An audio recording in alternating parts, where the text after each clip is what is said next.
그 아기들, 이제 아기들한테 용돈을 줄 때 있지 않습니까? 그 아주 어린 아기들에게 용돈을 주면 그 아기들이 뭐 돈의 가치에 대해서 알겠습니까? 거들떠 보지도 않아요, 처음에는. 근데 그 아이들이 이 돈에 주목하기 시작할 때가 이제 곧 옵니다. 아이들이 자라가지고 그 돈으로 무엇인가를 살 수 있다, 자기들이 원하는 것을 살 수 있다라고 하는 것을 아는 순간부터 이 돈을 주면 그 돈을 이제 잡습니다. 그 전까지는 돈에 관심도 없고 돈을 잡지도 않고 돈이 뭐 굴러다녀도 신경도 안 쓰는데, 그 돈의 가치에 대해서 알게 되는 순간부터는 돈을 이제 자기 주머니에 넣고 간수를 이제 하게 되는 것이죠. 여러분, 우리가 이렇게 그 어떤 사물이나 어떤 존재에 대해서 그 존재에 대한 가치가 없을 때는 그냥 흘려 지나가고 별로 신경을 안 쓰다가 그 어떤 존재에 대해서 가치가 새로운 가치가 있다라고 하는 것을 깨닫게 되면 그때부터는 그 존재에 대해서 주목하게 되는 것이죠. 오늘 이제 그 사도행전 우리가 읽은 본문에 두 명의 사도가 나오는데, 베드로하고 요한이라고 하는 사도가 한 장애인에 대해서 이제 새로운 시선으로 그 장애인을 바라보게 되는 그런 이야기가 이제 나오게 되는 것이죠. 그래서 이제 베드로와 요한이 그 한 장애인에게 대해서 새로운 시선으로 바라보게 되는데, 그런 과정에 어떤 은혜가 있었고 그것을 통해서 어떤 일이 벌어지는지, 그게 또 오늘 살아가는 우리와 어떤 이제 연관성이 있는지 그 부분에 대해서 한번 살펴보겠습니다. 오늘 본문을 보시면 그 제9시 기도 시간에 사도 베드로와 요한이 성전에 이제 갑니다. 성전에. 그 9시 기도 시간은 매일매일 드려지는 예배 시간이었어요. 예수를 믿기 전부터 이 유대인들은 성전에서 하루에 2번씩, 아침과 이제 오후에 2번씩 모여서 기도를 드렸습니다. 그래서 이제 오후 9시에 드렸던 기도회는 오후에 드리는 기도 시간인데, 오후 3시에 드리는 그런 기도 시간이고, 매일매일 정기적으로 있었던 그런 이제 기도회였습니다. 그래서 베드로와 요한이 그 성전에 이제 갔는데, 거기서 누구를 보냐면 그 성전 미문이라고 하는 문 앞에서 구걸을 하고 있는 한 장애인을 보게 됩니다. 근데 그 장애인은 어떤 장애인이었냐면 태어날 때부터 걷지를 못하는 장애인이었어요. 그래서 예전의 성경은 안전뱅이다 이렇게 표현하고 있는데, 날 때부터 못 걷게 된 그런 사람이었습니다. 그러니까 태어날 때부터 걷지를 못하니 이 사람이 혼자 힘으로 무엇을 할 수 있었겠습니까? 불쌍히 여김을 받지 못하면, 다른 사람으로부터 은혜를 받지 못하면 살아갈 수가 없는 그런 존재이죠. 그래서 이제 마을 사람들이 그래도 이 사람을 불쌍히 여겨서 매일매일 이 사람을 메고 성전에 이제 데려다 줍니다. 성전 미문 앞에. 왜 성전에다 데려다 줬을까요? 매일매일 기도회가 있으니 매일매일 그곳에 사람이 오는 거죠. 그러니까 거기서 사람이 이제 유동인구가 많은 곳이죠. 유동인구가 많은 곳에서 구걸을 하면 아무래도 더 많은 수입을 얻을 수 있으니 사람들이 그를 불쌍히 여겨서 구걸해서 살 수 있도록 그 성전 미문에 날마다 그 장애인을 데리고 간 것입니다. 자, 그런데 그날 이제 베드로와 요한이 들어가면서 이 장애인을 봤는데 주목하여 봤다라고 오늘 성경에 표현하고 있습니다. 그냥 봤다가 아니고 주목해서 봤다라고 표현하고 있죠. 이날 주목해서 봤다라고 표현하는 이유는 그 전날까지는 그냥 별다른 관심을 가지지 아니하고 그냥 지나쳤다는 겁니다. 그러니까 이 베드로와 요한과 이 장애인은 거의 매일매일 만났을 거예요. 베드로와 요한이라고 하는 이 두 사람이 예루살렘이 아닌 다른 지역으로 갔을 경우에는 만나지 못했겠지만, 베드로 요한이 예루살렘에 있을 때는 매일 정기적으로 이 기도에 참석을 했던 것이고, 그렇기 때문에 날마다 구걸하러 나왔던 이 장애인을 매일매일 볼 수 있었던 것이죠. 근데 평소에는 이 장애인을 볼 때 별다르게 주목하지 아니하고 관심을 두지 아니하고 그냥 지나갔다는 뜻입니다. 오늘 이 주목해서 봤다는 것은. 그런데 오늘 그러면 우리가 살펴볼 것은 이 베드로하고 요한이 오늘은 무슨 이유로 이 장애인을, 구걸에만 먹고 살 수 있는 이 장애인을 주목해서 봤을까? 그 부분에 대해서 이제 살펴볼 텐데요. 여러분, 평상시에 이 거린을, 이 구걸하는 사람을, 그것도 장애를 갖고 있는 이 사람을 만났을 때 베드로와 요한이 어떤 마음을 가지고 그 사람을 대면하고 그 문 앞을 지나서 성전 안으로 들어갔을까요? 여러분들 같으면 그 문 앞에 어떤 구걸하는 장애인이 있어요.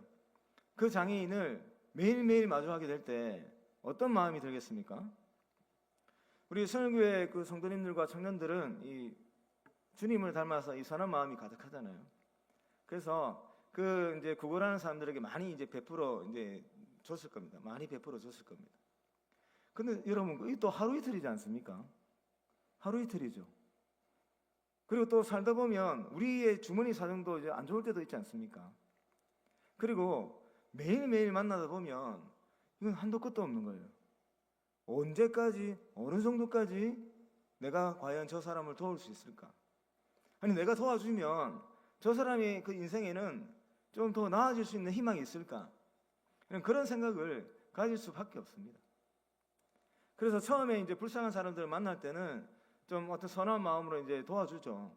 여러 모양으로 이렇게 도와주는데, 그게 이제 오랜 시간 지속되다 보면, 그 시간이 길게 이어지다 보면 이제 한 명씩 두 명씩 이제 관심이 멀어지게 되고 도움의 손길이 이제 뜸하게 되는 것이죠. 베드로와 요한도 이제 그렇게 지냈던 겁니다. 왜 그런 걸 알 수 있냐면, 나중에 이제 조금 있다가 조금 뒷구절에 보면 베드로와 요한이 그 사람에게 그 도움을 줄 때 이런 말을 하거든요. 내게 은과 금은 없거니와, 이런 얘기를 해요. 은과 금은 없다. 그리고 베드로와 요한이 오늘 이 순간 그 장애를 가지고 구걸하는 그 사람을 주목해서 봤는데, 주목하기 전까지는 그 사람을 어떻게 봤냐면, 처음에는 불쌍히 여기고 또 가지고 있는 것을 도와줄 수도 있었겠지만 그 다음부터는 한계를 느낀 거예요.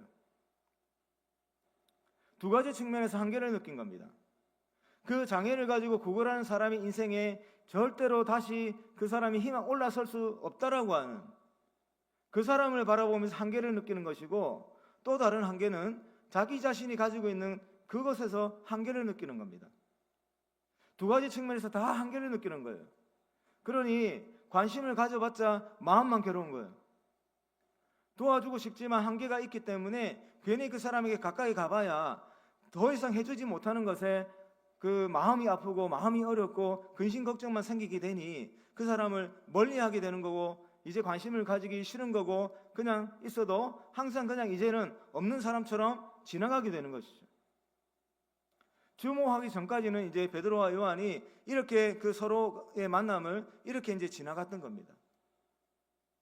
그런데 오늘 이 순간 베드로와 요한이 주목해서 보기 시작했잖아요. 그러면 베드로와 요한 이 두 사람의 그 삶 가운데 어떤 변화가 있었길래, 어떤 영향을 받았길래 오늘은 그를 주목해서 봤을까요? 주목해서 보면서 이 베드로와 요한이 뭐라고 얘기를 하냐면, 그에게 자기를 보라고 했습니다. 자기를 보라고까지 얘기했습니다. 그냥 그 거린을 보고 가만히 본 게 아니고 보면서 자기들을 보라고 하는 그런 이야기까지 했어요. 관심 가지기 싫고 관심 가져봐야 마음만 어려운 그 상대를 향해서 오늘 이 순간에는 무슨 마음이 들어가지고 그를 주목해서 보고 오히려 자기들을 보라고까지 그렇게 얘기를 했을까?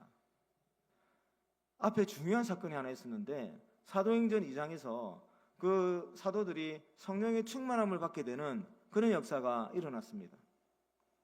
베드로와 요한이라고 이 사도 두 사람도 성령의 충만함을 받고 새롭게 이제 세상이 돌아가는 그 세상을 새로운 눈으로 보기 시작했고, 주변에 있는 사람들을 새로운 눈으로 볼 수 있는 그런 은혜를 받게 된 것이죠.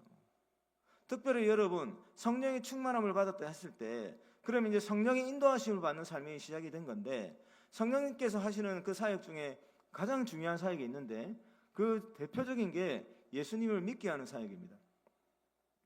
그리고 예수의 가르침을 깨닫게 하는 사역입니다. 그 하나님 나라를 보게 하는 사역입니다. 그리고 하나님 나라를 향해서 갈 수 있는 그 힘을 주는 사역입니다. 성령께서 하시는 사역이, 가장 중요한 사역이 이런 사역입니다.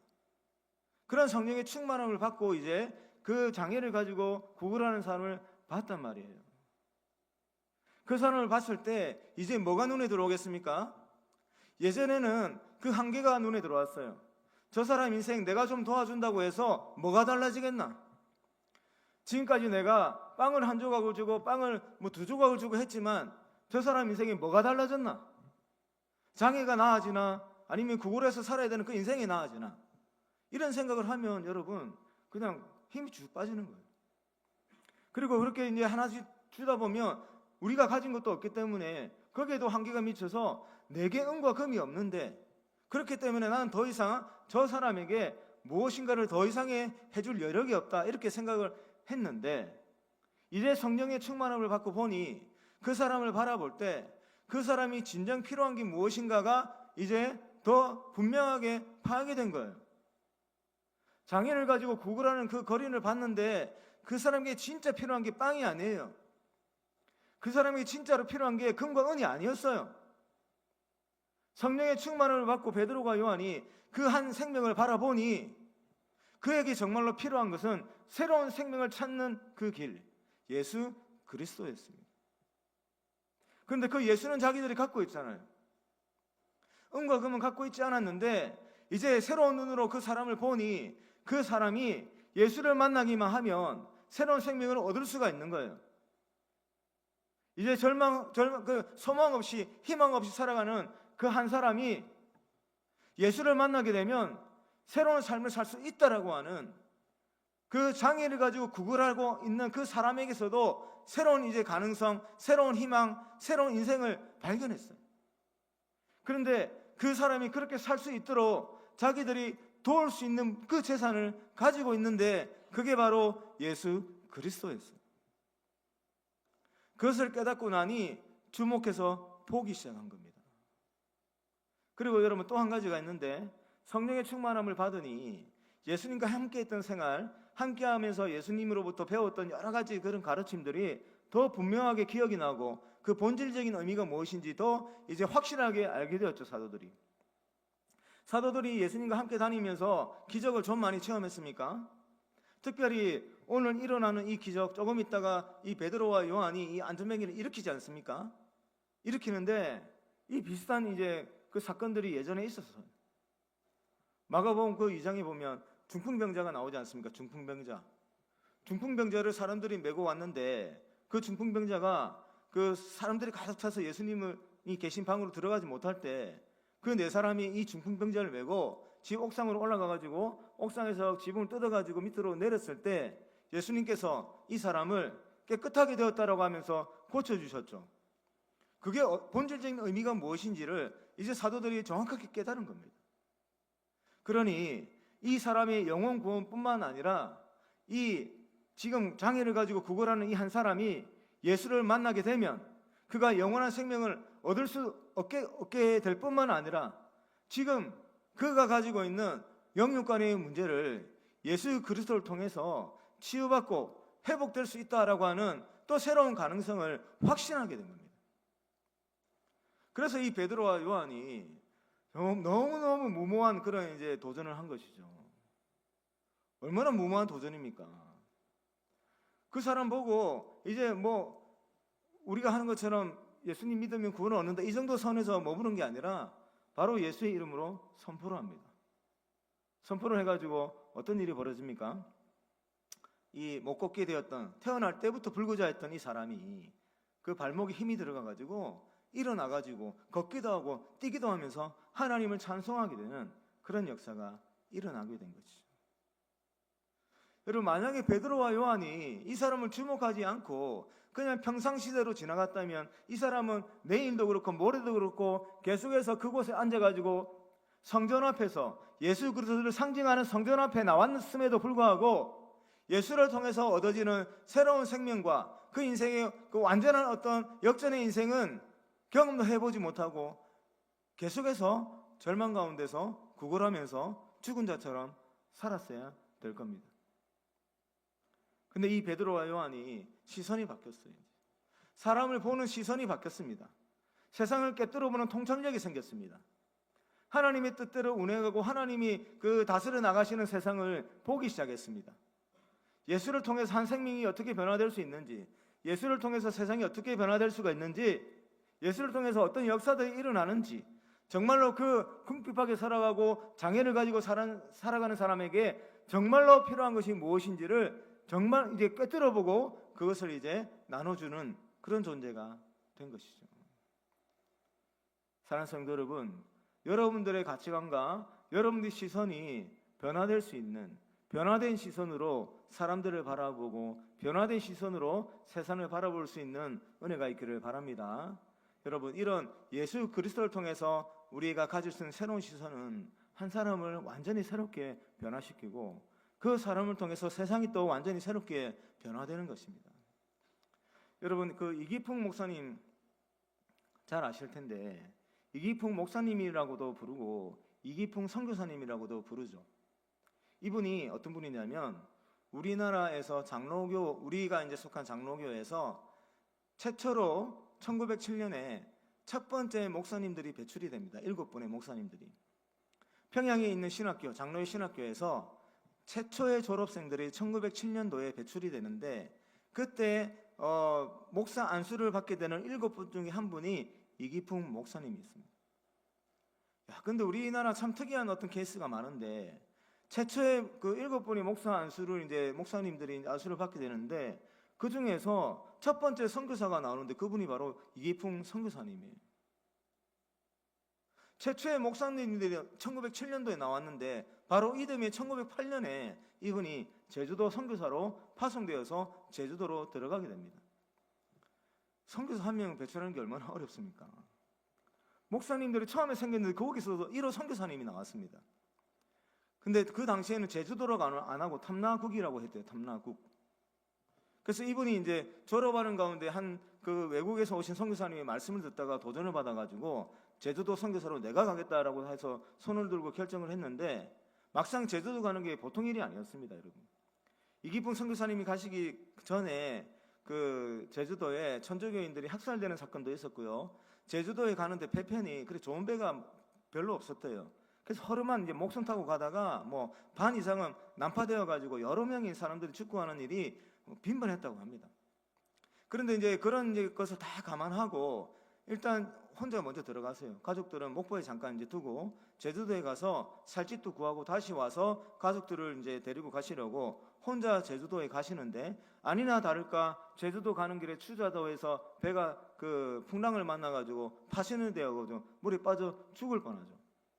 근데 이제 제주도에 사는 한 어민으로부터 발견이 돼가지고 이제 구사일생으로 살아나요. 그분이 제주도 가서 이제 복음을 증거하려고 하는데, 제주도에는 천주교인들을 학살했던 그런 사건들도 있었죠. 그리고 이 제주도 사람들이 얼마나 많이 미신에 빠져 있습니까? 바닷가에 사는 사람들이 말도 이제 말 섞지는 않았습니다. 그리고 이제 그 집을 구해야 되는데 집을 임대를 해주지는 않았어요.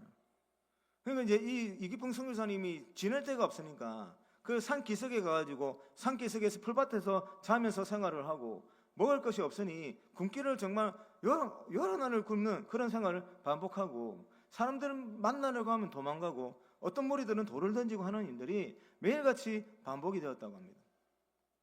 그렇게 이제 포기하려고 하는 순간이 여러 번 있었는데, 그래도 하나님께서 도와주실 거다라고 하는 믿음 가지고 그렇게 이제 주민들에게 계속 다가가는 그런 이제 노력을 하는 가운데 이제 막 그 농사 일을 하는 것도 도와주고, 한 번은 그 제주도에 홍수가 났대요. 홍수가 났는데 어떤 한 여인이 막 떠내려오고 있었답니다. 사람들이 막 소리만 지르면서 그 누구도 어찌하지 못하고 그렇게 구경만 하고 있을 때에 이제 이기풍 선교사님이 혼자 그 물속에, 그 급류 휘말리는 물속으로 뛰어들어가 가지고 그 여인을 구해서 나왔다고 합니다. 예전에 이제 평양에서 지낼 때 대동강에서 수영을 좀 많이 좀 잘 하셨대요. 어쨌든 그 목숨을 걸고 그 한 생명을 구했는데, 그때부터 마을 사람들의 평가가 조금씩 달라졌답니다. 성실하게 하시고 그렇게 사역을 하셨어요. 14년 이상을. 그렇게 하시다가 이분이 어떻게 그 생을 마감을 하냐면, 70세가 다 돼가는 시점 앞두고 이제 제주도에서 나오셔가지고 여수 인근의 섬에서 또 이제 교회 개척 사역을 시작하시는데, 교회 이제 사역을 하다가 그때 당시에 이제 신사참배 명령이 떨어지죠. 그래서 이기풍 선교사님이 나는 절대로 신사참배 못하겠다고 버티다가 이제 그 70세가 되던 해에 잡혀가십니다. 잡혀가시다가 모진 고문 받고 몇 년 옥살이 하시다가 이제 몸이 너무 상해서 일본의 그 일제들이 풀어줬어요. 풀어줬는데 집에 돌아와가지고 얼마 안 계시다가 돌아가셨는데, 그때가 77세 정도 되었다고 합니다. 여러분, 이기풍 선교사 얼마나 훌륭하게 사셨습니까? 목사 안수 받으시고 선교사로 가시고 제주도에서 여러 고난 가운데 예수 증거하겠다고 그 모진 고난과 힘든 생활 감내하면서 여러 개의 교회를 개척하면서 그렇게 사셨습니다. 제주도에 가면 제주 성례교회라고 있다고 하던데, 영조 잘 알겠는데, 그 성례교회가 있는데 그게 1호 교회라고 합니다. 그것을 이제 터전으로 해서 여러 교회들이 생겨나 얼마나 훌륭하게 사셨습니까? 근데 이기풍 선교사님이 원래 이런 분이 아니었어요. 원래 평양이 깡패였습니다.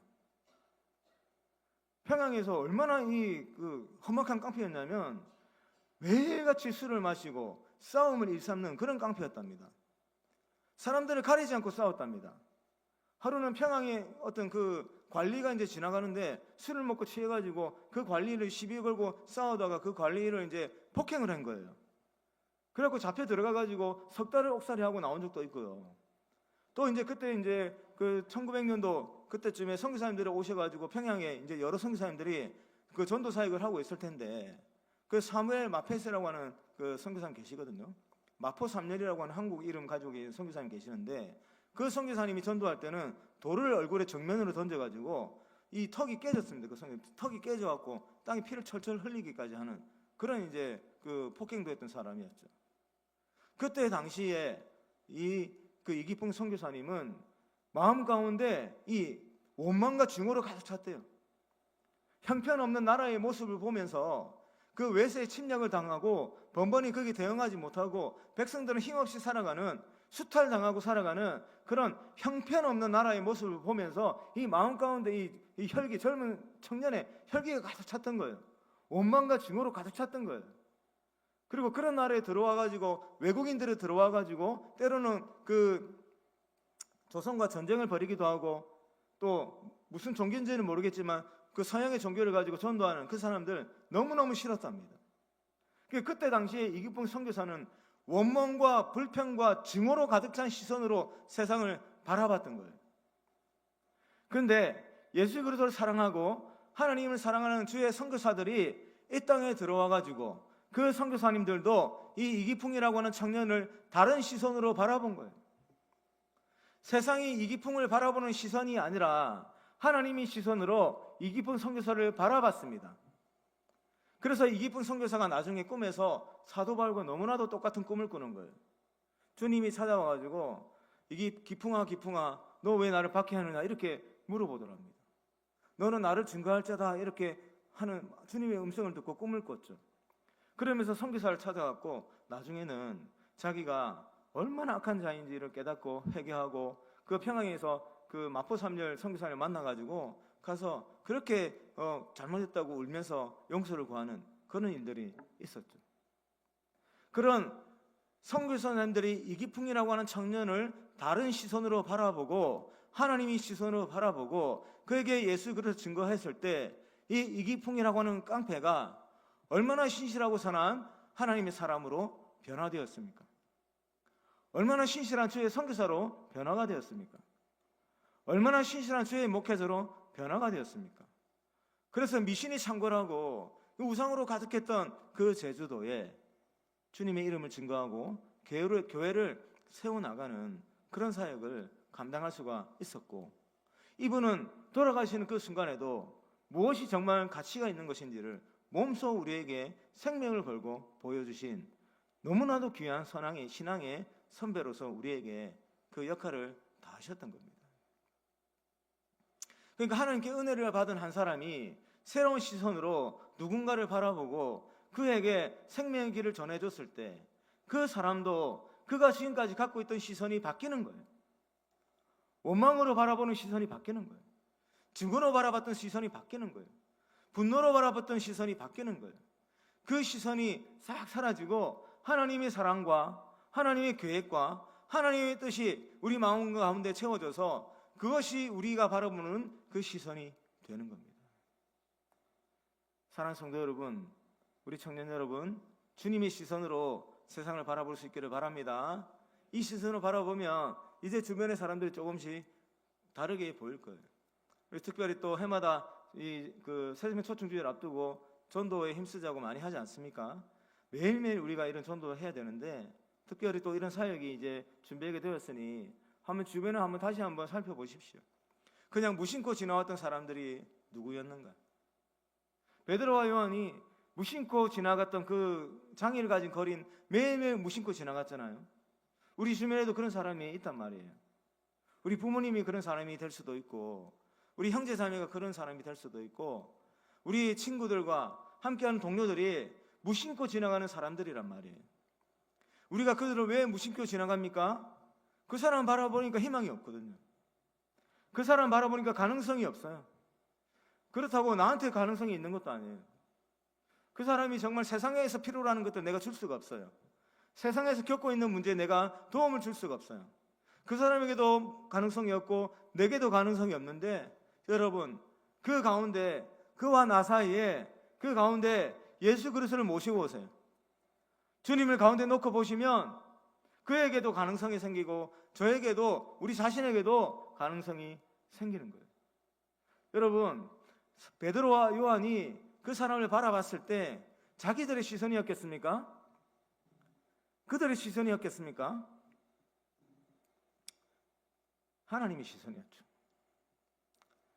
그 구걸에서 하루하루를 살아가는 장애인을 바라보는 하나님의 시선이었죠. 하나님의 은혜였죠. 그게 베드로와 요한의 눈을 통해서 바라보게 되는 거죠. 여러분들은 이미 그런 시선을 받고 하나님의 은혜를 받은 자입니다.